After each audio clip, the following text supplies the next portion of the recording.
Assalamualaikum warahmatullahi wabarakatuh. Pertama-tama marilah kita panjatkan puji syukur atas kehadirat Allah Subhanahu wa taala.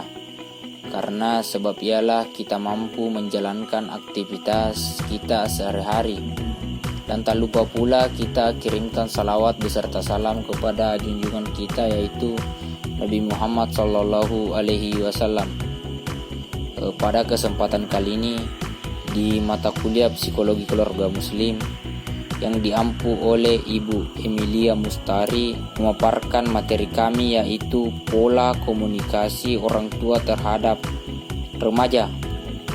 Adapun anggota kelompok kami yaitu yang pertama saya sendiri Muhammad Agung Nahrudin, yang kedua Rubina Nur Humaira, yang ketiga Repina Putri Mulyana, yang keempat Nur Aziza. Tanpa membuang waktu, saya persilakan kepada pemateri pertama. Komunikasi merupakan sesuatu hal yang tidak dapat terpisahkan dari kehidupan manusia yang sebenarnya. Dari awal, manusia itu dilahirkan dan telah melakukan berbagai interaksi kegiatan komunikasi.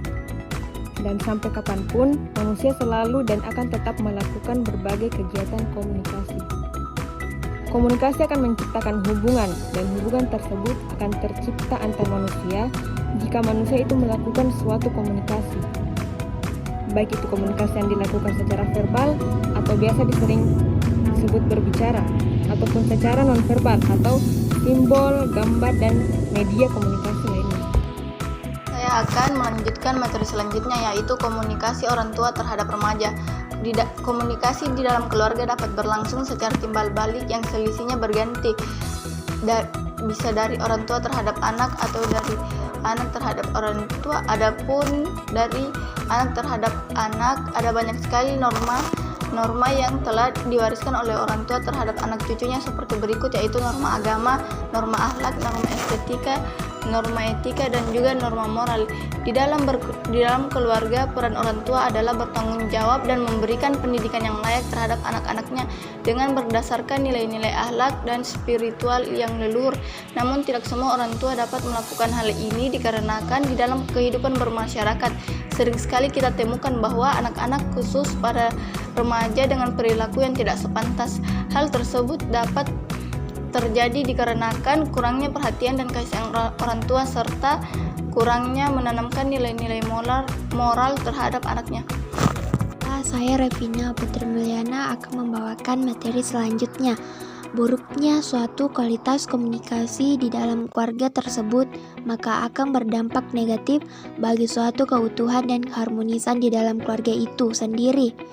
Seperti contohnya adalah faktor penyebab penyimpangan perilaku remaja, yaitu akibat buruknya komunikasi interpersonal di dalam keluarga tersebut serta semakin banyaknya pergaulan bebas yang merajalela, sehingga para remaja tersebut menjadi salah pergaulan, dan pada masa pembentukan suasana sosial maupun masa orientasi pencerminan balikan perilaku telah dipadukan dengan pandangan yang lain, ialah suatu pandangan yang menyatakan bahwa orang tua dan anak secara stimulus dan bersama-sama saling terpengaruh, menyatakan bahwa setiap anggota keluarga berperan serta dalam stimulus perilaku anggota lain.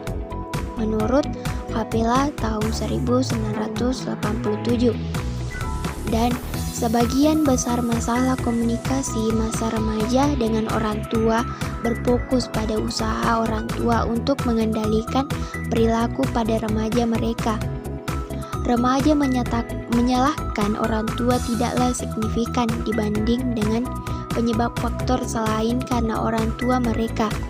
Pesan pembangkit sangat berfokus pada alasan-alasan internal bahwa anak harus sesuai dengan orang tua, dan komunikasi orang tua banyak mempengaruhi sikap remaja sebagai orang yang dianggap penting dalam hidupnya, sehingga mempengaruhi sikap remaja dalam mempersiapkan dirinya menuju masa pubertas. Mengenali ciri fisik maupun perubahan masa pubertas yang akan memunculkan sikap positif maupun sikap negatif pada remaja. Sikap tersebut yang akan membentuk karakter diri remaja saat berada di lingkungan sekitarnya. Dan sebagian kecil orang tua menerapkan pola asuh permisif. Orang tua ini sangat responsif terhadap kebutuhan anak, tetapi tidak banyak tuntutan terhadap anak. Komunikasi antar anak perempuan dengan orang tua saat mereka sangatlah penting dibandingkan dengan melihat perubahan perkembangan terhadap komunikasi anak laki-laki. Remaja dan orang tua memiliki adanya keterkaitan yang dapat dibentuk dari adanya interaksi dan perilaku yang dimiliki oleh keduanya.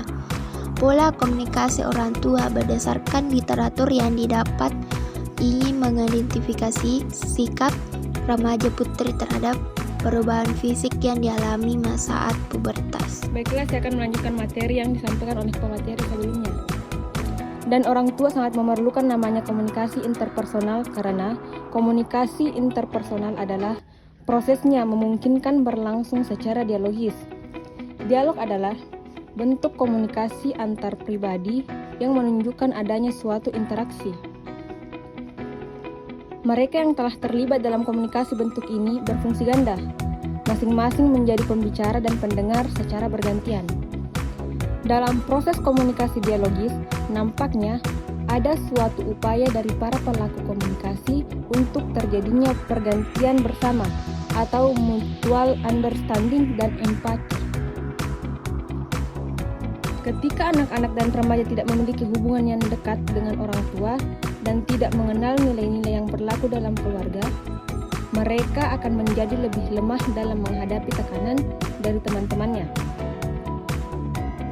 Komunikasi yang harmonis antara orang tua dan remaja diyakini dapat membawa kepada hubungan interpersonal yang baik sehingga menjadi pertukaran sosial yang baik pula. Komunikasi remaja dan keluarga dapat berlangsung secara timbal balik dan silih berganti, dari orang tua ke anak atau dari anak ke orang tua. Begitupun juga komunikasi antara remaja dengan guru di sekolah dan remaja dengan teman sebaya akan membentuk pola atau struktur yang tetap. Pola komunikasi dapat dipahami sebagai hubungan antara dua orang atau lebih dalam pengiriman dan penerimaan pesan dengan cara yang tepat, sehingga pesan yang dimaksud dapat dipahami. Baiklah, adapun kesimpulan dari materi yang kelompok kami bawakan yaitu ketika anak-anak dan remaja tidak memiliki hubungan yang dekat dengan orang tua, maka mereka akan menjadi lemah dalam menghadapi tekanan dari teman-temannya maupun dari pergaulannya. Itulah materi yang dapat kami sampaikan. Kurang dan lebihnya mohon dimaafkan. Kesepian tanpa kekasih. Cukup sekian dan terima kasih. Wassalamualaikum warahmatullahi wabarakatuh. Dua orang tuanya di desa. Kedua orang tuanya sedih banget ketika mengantarkan anaknya naik bus. Karena nggak punya kenalan, setelah sampai di kota, anaknya itu bingung guys. Beberapa tahun kemudian, anak itu menelepon kedua orang tuanya dan mengabarkan kalau dia sudah diterima kerja dan orang tuanya seneng banget. 3 tahun kemudian, anak ini mengabarkan lagi ke orang tuanya jika dia sudah naik jabatan. Lalu 4 tahun kemudian, anak ini menelepon lagi kedua orang tuanya dan mengabarkan kalau dia sudah sukses, punya perusahaan, dan mempunyai istri. Lalu 3 tahun setelah itu, orang ini menelepon kembali kedua orang tuanya, namun tidak diangkat. Ternyata orang tuanya sudah meninggal guys. Dan dia mau balik ke kampung karena perusahaannya bangkrut. Ayo guys, sayangi orang tua kalian ya, selagi masih hidup.